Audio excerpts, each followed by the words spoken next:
दिल्ली, बुरारी।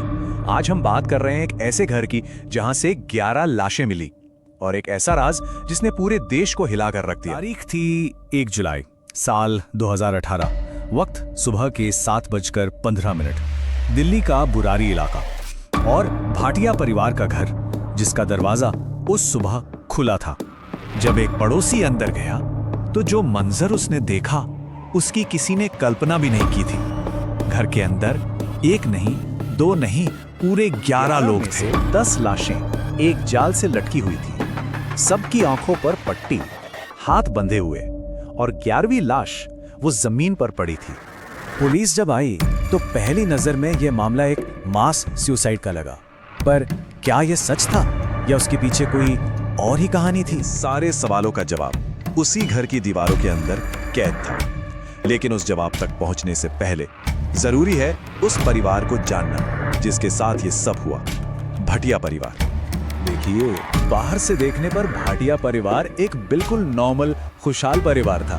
उनकी अपनी किराने की दुकान थी, पड़ोसियों से बहुत अच्छे रिश्ते थे, बच्चे पढ़ाई में अच्छे थे, और तो और घर में एक बेटी की शादी की तैयारियां भी चल रही थी। सब कुछ ठीक था।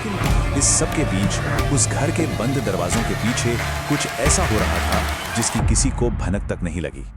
और ये राज तब खुला जब पुलिस की इन्वेस्टिगेशन आगे बढ़ी। उन्हें घर से कुछ ऐसा मिला जिसने रुख ही मोड़ दिया। उन्हें मिली 11 डायरीज।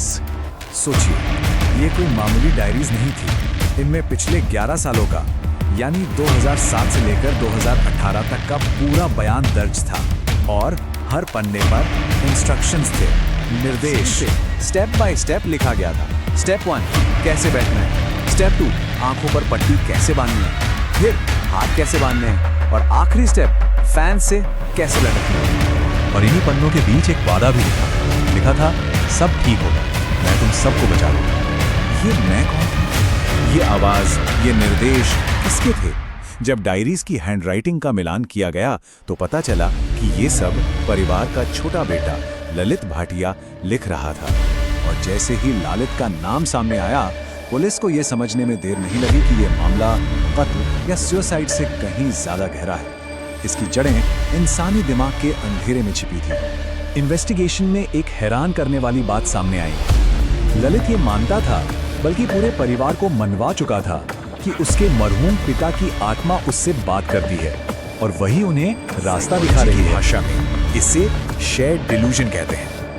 ये एक बहुत ही रेयर मानसिक स्थिति है जिसमें एक व्यक्ति का वहम, उसका झूठा विश्वास इतना मजबूत होता है कि वो अपने आसपास के लोगों को भी उस पर यकीन दिला देता है। यहाँ वो एक व्यक्ति ललित था। इसका सबूत भी डायरी में ही था। एक जगह लिखा था, ये एक प्रैक्टिस है, सबको ट्रस्ट रखना है, किसी को डर नहीं लगेगा। मतलब साफ था, ललित का वहम अब पूरे परिवार का सच बन चुका था। वो इसे कोई खतरनाक काम नहीं, बल्कि एक अनुष्ठान, एक प्रैक्टिस मान रहे थे, जिसके बाद उनके साथ कुछ अच्छा होगा। क्राइम सीन की हर छोटी से छोटी चीज भी किसी तरफ इशारा कर रही थी। लाशें एक सर्कल में थी, जैसे बरगद के पेड़ की लटकती हुई जड़ें। घर में कोई फोर्स्ड एंट्री नहीं थी, किसी के साथ झगड़े या जोर जबरदस्ती का एक भी निशान नहीं था। सब कुछ इतने साफ तरीके से किया गया था मानो इसकी रिहर्सल हुई हो। एक ऐसी रिहर्सल जिसका अंजाम मौत था। आज इतने साल बाद भी बुरारी का वो घर वही है, लेकिन उसकी दीवारों ने जो कहानी देखी वो हमेशा एक सवाल बनकर रह जाएगी। तो ये कहानी भूत प्रेत की नहीं है, ये कहानी है विश्वास की, भरोसे की, और उस बेहद नाजुक सी लकीर की जो आस्था और अंधविश्वास के बीच में होती है।